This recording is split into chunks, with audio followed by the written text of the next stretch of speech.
Friends, welcome to the explanation of MCU's latest movie, Captain America: Brave New World. The story begins with Thunderbolt Ross, who had become the President of the United States of America. In his address, he announced that they would face together a celestial being that had emerged from the Indian Ocean. Ross also mentioned working alongside Captain America. The story then jumps 5 months ahead, where Sam Wilson, now Captain America, was on a mission with the U.S. Army to recover a stolen important package. His suit was equipped with Wakandan technology. However, he encountered the leader of the Serpent Society, Sidewinder, who had taken hostages inside a building. Sam managed to rescue the hostages and fought Sidewinder. Just as he was about to capture him, one of Sidewinder's allies arrived, leading to a fierce battle. Meanwhile, Sam's friend Torres had now become the new Falcon and successfully secured the package. The scene then shifts to Ross, whose daughter, Betty Ross, was still upset with him. She didn't believe that he had truly changed.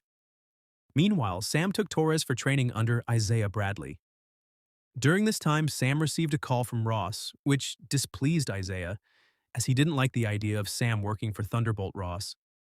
Sam, however, defended his decision, stating that Ross was the president and standing with him would give people hope. Sam invited Isaiah and Torres to the White House for a meeting. There, Ross pulled Sam aside and asked him to reassemble the Avengers. Sam reminded Ross that the Avengers had previously disbanded due to the Sokovia Accords and questioned what would happen if they disagreed again. Ross assured him that they would resolve any conflicts through discussion. Ross then addressed the world, revealing that the celestial being from the Indian Ocean contained a metal even stronger than Wakandan vibranium, adamantium. He disclosed that the Serpent Society had stolen this metal from a mining site in Japan. Captain America and Falcon had retrieved it. Ross proposed that all nations should share the metal to ensure collective development. However, at that moment, Isaiah suddenly attacked Ross, and some other soldiers joined him. Ross barely escaped while Sam chased after Isaiah, who seemed confused about his own actions. When Sam asked him to surrender, Isaiah had no recollection of attacking Ross and pleaded with Sam to stay away from him. Suspicious, Sam and Torres reviewed the CCTV footage of that night. They noticed a blinking light from Isaiah's phone, which also appeared on the phones of the other attacking officers. They realized that the blinking light was a trigger for the mind control. Ross also figured this out and immediately called a prison, asking if the prisoner was still there. The guard confirmed the prisoner was present, but in reality nothing was there. Meanwhile, Sidewinder and his forces attacked Sam, who struggled in battle. Just then, a mysterious man called Sidewinder's phone. Due to the attack on Ross, Paris and India withdrew from the Adamantium Treaty.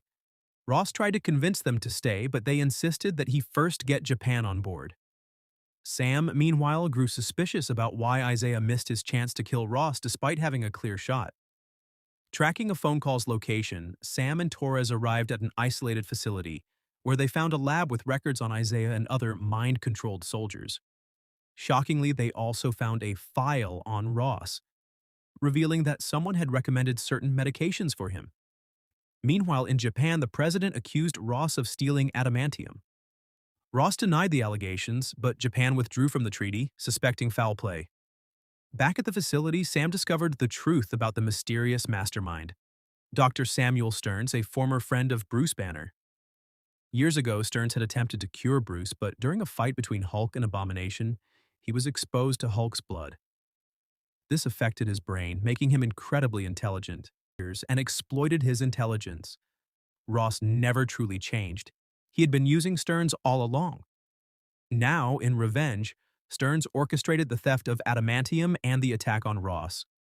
Stearns activated mind-controlled soldiers to attack Sam and Torres.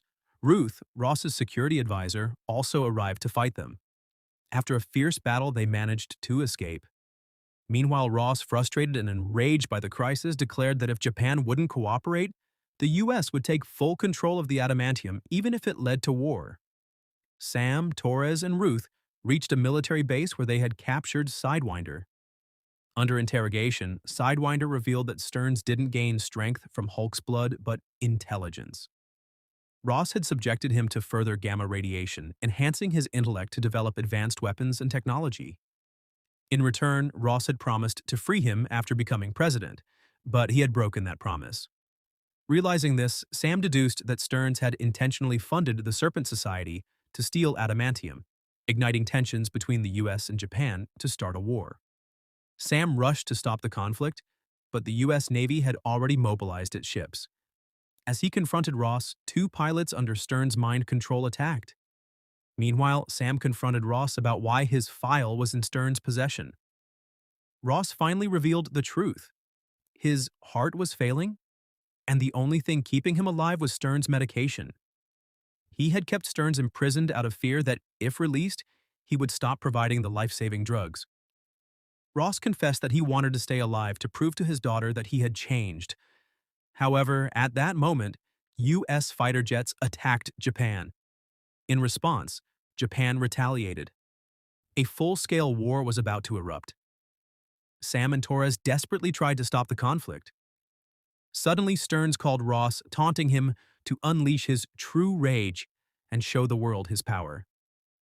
Enraged, Ross lost control, transforming into Red Hulk. Meanwhile, Torres was severely injured while stopping a missile. Seeing this, Sam neutralized the final jet, preventing further escalation. Ross, too, calmed down. Torres was rushed to the hospital in critical condition. Devastated, Sam doubted himself, believing that Steve Rogers had made a mistake in choosing him as Captain America. However, Bucky reassured him, saying, "Steve chose you not because you are strong, but because you are you." Meanwhile, Sam's military ally discovered that Ross's medication contained gamma radiation. Before he could warn Sam, Stearns killed him. Ross, finally getting a call from his daughter, invited her to spend time together, reminiscing about old days. Later, during Ross's press conference, Stearns leaked a damning article and played his recorded conversations with Ross. Enraged, Ross transformed into Red Hulk in front of the media. As security forces attacked him, Sam arrived and engaged Ross in battle. The fight escalated onto the White House roof and then into a park filled with cherry blossoms. Despite Sam's best efforts, Ross was far too powerful. Even after using his suit's full kinetic energy, he couldn't defeat Ross. Sam pleaded with him, saying, "Ross, show the world that you've changed. Show your daughter." Seeing the cherry blossoms, Ross calmed down and surrendered. Isaiah was released and Sam visited him. Meanwhile, Ross was sent to the Raft, the most secure prison. He accepted responsibility for his actions and stepped down as president. The adamantium treaty between the U.S. and Japan was peacefully resolved.